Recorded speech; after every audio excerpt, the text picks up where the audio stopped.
Hello everyone, this is Dr. Geer and this is Unit 4, Chapter 7, and the topic is Performance Evaluation. In my opinion, this is one of the weakest aspects of educational leadership and management, and I'll give you a couple reasons why I believe that. Since most of us come to the ranks of educational administration and educational leadership through the teaching ranks, most of us by personality and nature are what I would call people pleasers. And this trait continues on through our administrative work because oftentimes we're not even aware of this particular trait in our personality. Further, I would contend that evaluation is weak because we have no incentive to be honest and give negative evaluations in the same way that the private sector does. We do not have a profit motive, and the outcome, which is improved student achievement, ultimately is a very arcane and difficult to measure construct. So we don't get immediate feedback like someone who's the CEO of a business might as he or she watches the bottom line of their business grow. Another reason that I think performance evaluation is especially weak in educational leadership is that I don't think that administrative programs don't do a very good job in terms of stressing the importance of this step, both for the individual and organization's growth. As such, I believe we are really doing our students who are under our care a great disservice in that by not challenging the status quo behaviors of both individuals in the organization, we allow entrenched bad practice to continue. Further, I would also say that we suffer from what's called the Lake Wobegon effect, which comes from the book by Geer and Keeler, where all the men are good looking, the women are pretty, and the children are above average. And if you think about it, how often have we actually had one of our administrators who are evaluating us challenge our practice? Generally, everyone is doing great when we evaluate instructional methodology and or even support staff work. It's an easy trap to get into because it's one which facilitates that idea that we're people pleasers. However, it leads to a false sense of competency and ability, which in the long run has detrimental effects to the organization. Now going to the second slide. The second slide talks about important considerations in evaluation, and I'd like to elaborate first on the systems approach. The systems approach is one in which one aspect of an organization affects those other parts that are connected to it. Sometimes that connection is very apparent, and other times it's very hard to see. And one of the things that you need to keep in mind is that the growth or weakness in one side of a system has effects on others, seen and unseen. For instance, let me give you an example. Let's consider for a second that overall the instruction in a school is poor. That would lead to poor student achievement metrics or measurements, which in turn may stimulate thinking around a new staff development program. My point here is you see how one action inside the organization or school in this particular case leads to another outcome, which then leads to another outcome. So that basically summarizes the systems approach. In other words, there's linkages between parts of the organization. And I mentioned to you in one of the previous sessions the whole idea of black box theory. That being that in public policy, what we have is inputs and outputs that and these inputs go into what has been termed the black box. Inside that black box, we're sometimes not sure what goes on, and coming out of the black box comes all different types of outcomes, both anticipated and some not anticipated. If you are interested in learning more about systems theory, probably the place to start is with theorist Peter Senge. He will lead you through the idea of closed and open loop systems. Very simply, a closed loop system has a feedback loop involved, so that as part of the system there is a feedback mechanism, whereas open loop systems, there isn't that feedback loop. So you have to scrutinize the system differently and with different tools, because the system itself does not provide you feedback. This slide also considers the reason for evaluation, and very simply, I think, as you know, I have an economist lens when it comes to a lot of these issues, and evaluation is the tool by which we measure the effectiveness and efficiency of the organization. It gives evidence of administrative competence, so it's significant in that it undergirds confidence in the administration, albeit the superintendent and his or her cabinet, all the way down through the building level. So good evaluation allows people to get a sense of how they are doing, and as a result of that, they're able to sometimes alter their own behaviors to improve them. Evaluation measures people's efforts. It provides us data, which ultimately we can use to discuss with various parties their development and growth, or ultimately these discussions and evaluatory instruments become the tools for discharge of the person. Another important part of evaluation and another reason for evaluation is that it is really the engine of Kaizen. I know that I've mentioned that term to you in previous classes, and Kaizen comes from total quality management and the Japanese application of that, and simply it's the Japanese term for continuous improvement. That whole idea that we continue to look at process, procedures, systems to continuously improve them, improve our own performance within them, and as managers and leaders to assist others to improve their performance as well. And the reason that this is so important is ultimately it drives student achievement in schools. In other words, without a consistent examination of practice in curriculum, instruction, assessment, staff development, and all other aspects of school life, we are not doing our best to maximize student achievement within our realms of responsibility. And that ultimately is our prime mission. In closing, the importance of evaluation, the reason why it's so important, is it gives feedback essential for improvement.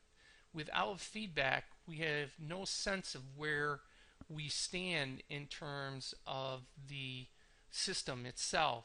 So it is the job of the educational leader and manager to provide that feedback. Sometimes that can be a relatively unpleasant task, but I would challenge you to think about the methods by which you deliver that information, and also how in your day-to-day life as an educational leader or manager you develop the relationships and rapport with your staff so that they respect and begin to welcome your feedback. It's not a one-shot deal, and it's not always negative.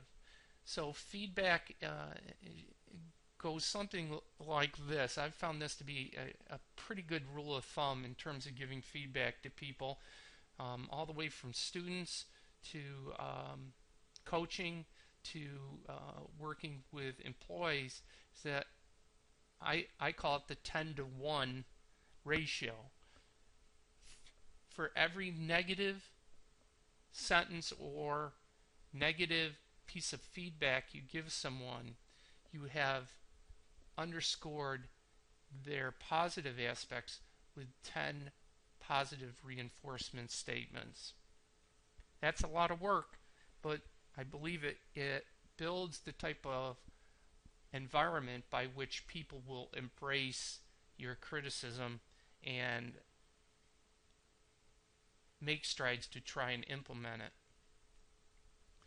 Rebor also revisits the significance of the job description here, and I guess I would use the metaphor that the job description is similar to the rules of the road or rules of the game. It describes the playing field for someone. In other words, how do I do my job? What are the parameters around it? What are the expectations? And through this job description, the person knows the lay of the land, so to speak, and can make educated self-evaluation.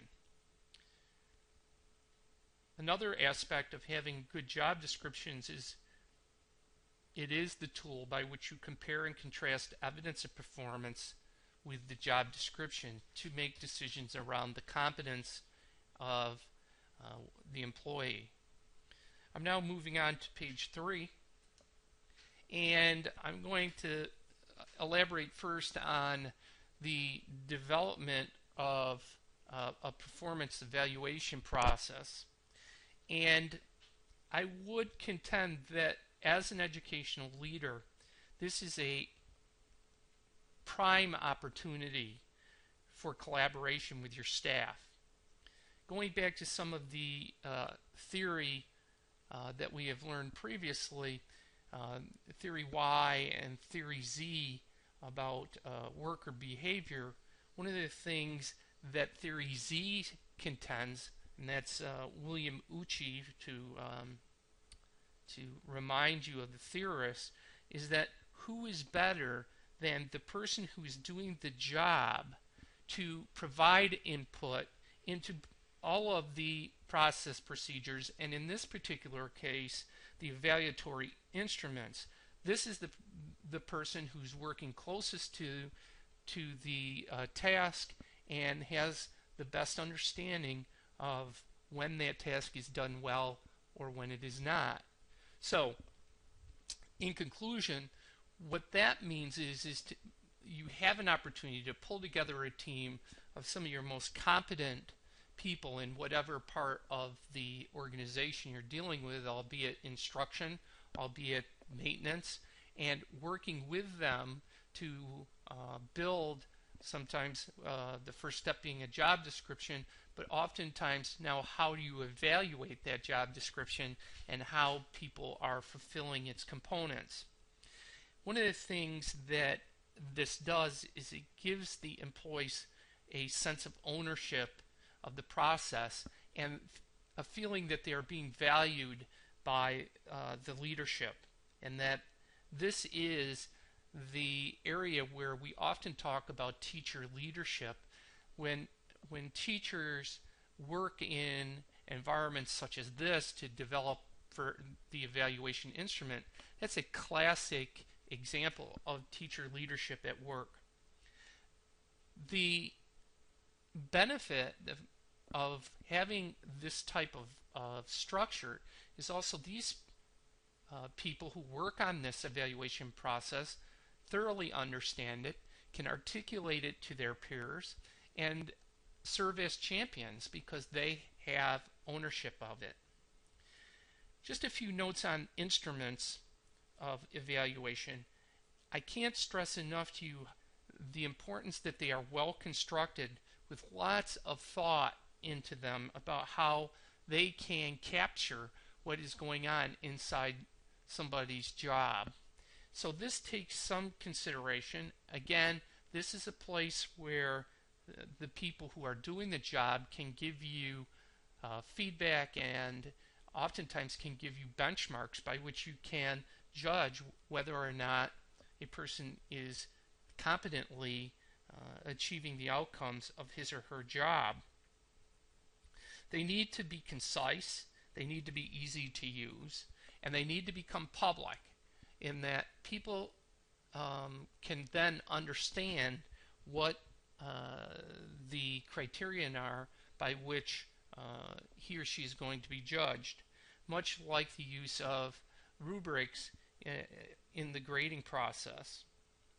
One of the things that I would suggest is that these instruments need to be revisited occasionally to review their efficacy and to improve them if needed. One of the things that you should keep in mind as you develop these forms is how can they be adapted easily to technology.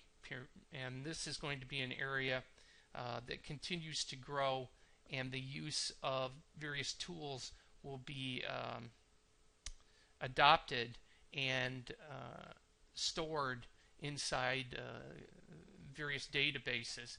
So we are now going to areas like what will be the role of video in this. For instance, in the state of New York, in order for teachers to get their permanent certification, they have to send into state ed a tape of a lesson. So perhaps the day is coming when we will use flip cams or other such technological tools to capture pieces of a lesson for analysis inside our evaluation process. Now moving on to slide 4.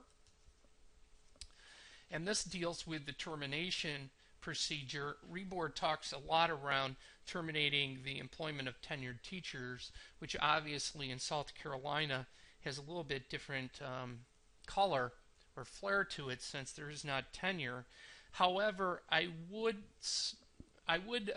point out to you that much of what ReBoard points out in this particular section is applicable to the South Carolina models as well.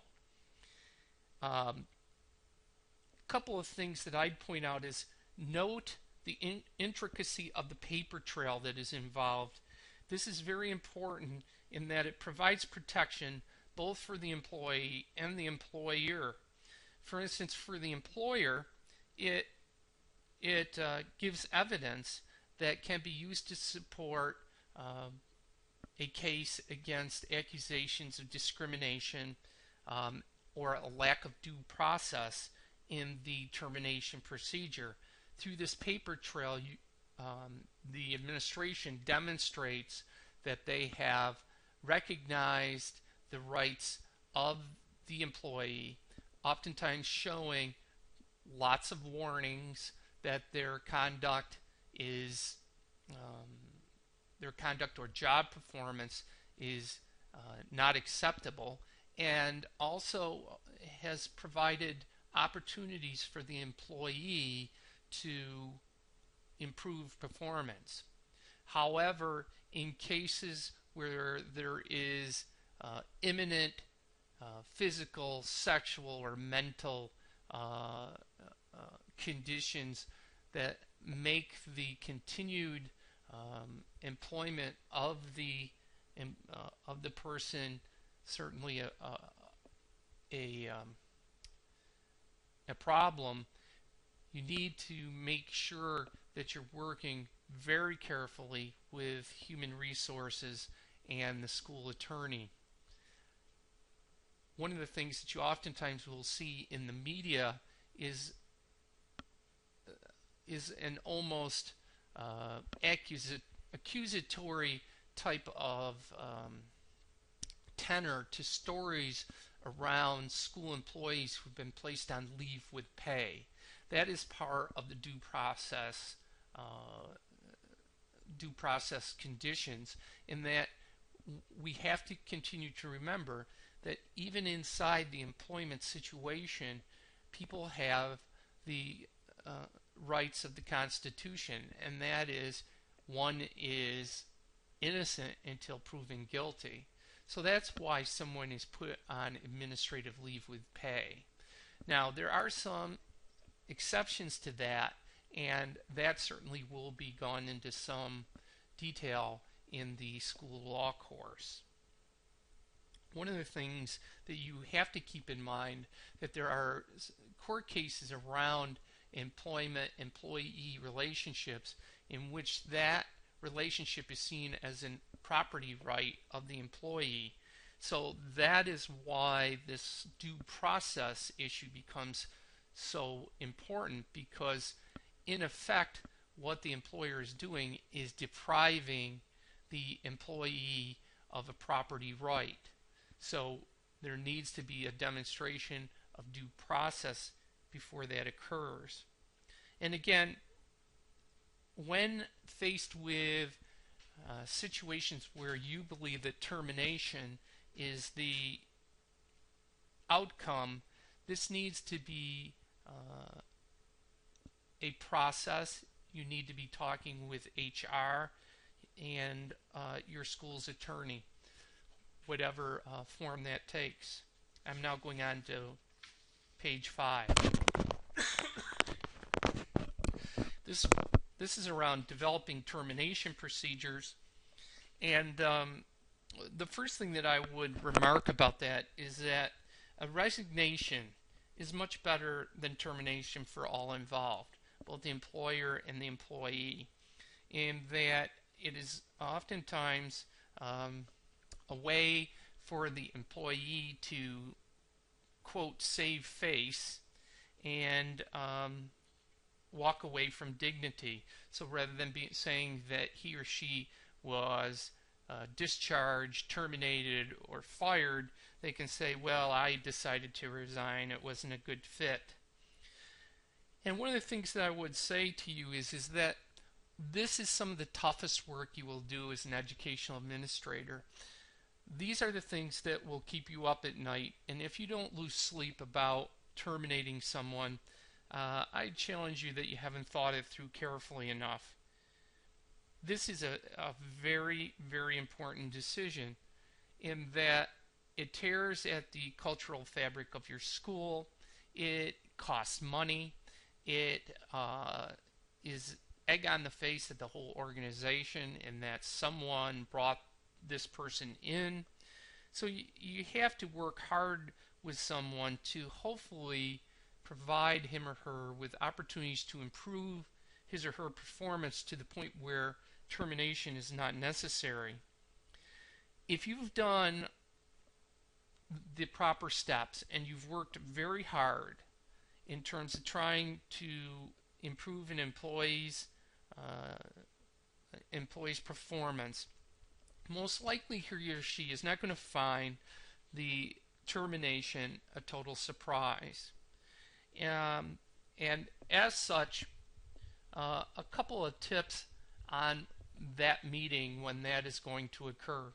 Again, I would stress to you the opportunity to resign rather than be terminated is one that you may want to offer to the employee. One thing that I did was I would always have an irrevocable letter of resignation ready, so that if a employee decided that resignation was the path that he or she wanted to take, that you had the paperwork done, that it was ready to go, and as such take advantage of the person's decision making and not give him or her the opportunity to reconsider that decision. In New York, and I'm not sure about South Carolina, again this will come up in school law, once that letter of resignation is accepted by the clerk of the Board of Education, it becomes in force. One of the things that I would have you consider when involved in a termination procedure is who, what, when, and how of the termination. One of the things that you may want to consider is having someone else in the room. Consider security. Consider the acquisition of whatever school property the employee may have, such as keys, walkie-talkies, a laptop. All of those things need to be returned, and this is during a very delicate time in the employee-employer termination process. One of the things that I would suggest is that if you terminate someone, they need to be escorted from the property, and I would even consider doing this in times of resignation, because you never know how somebody might react when he or she gets out of your office. I have, in fact, contacted police to have them standing by somewhere in the neighborhood when I was doing a termination, in the sense that I was trying to be proactive if there was a lot of emotion. I never had to employ them, but again, I was looking at worst case scenario. Because remember, this is dicey territory. You're dealing with an emotion-laden process. It's all tied up in somebody's self-image, their paycheck, family issues. There's all kinds of things that go into this equation, known and unknown. So I would suggest to you that you need to be prepared.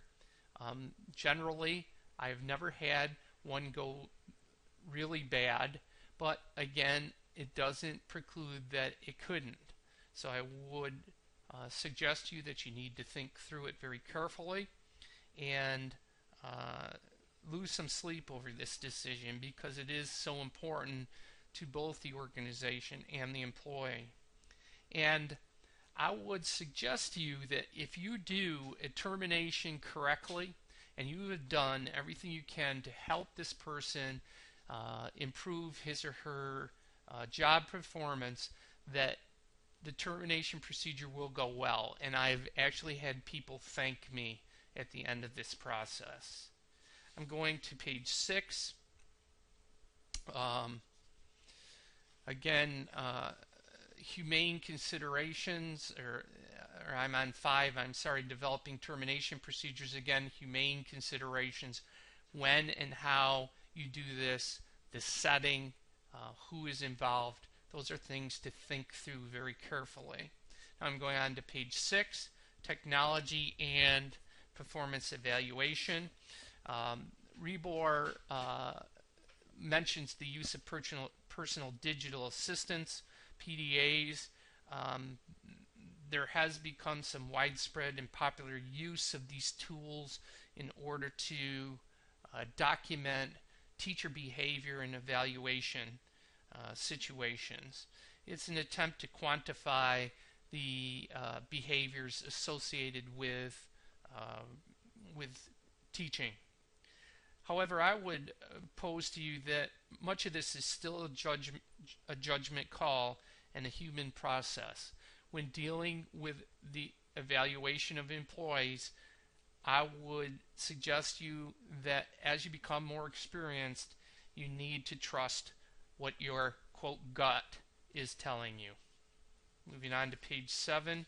I really have nothing to add about Rebor's consideration about performance evaluation for Generation Y. I think he covers that adequately.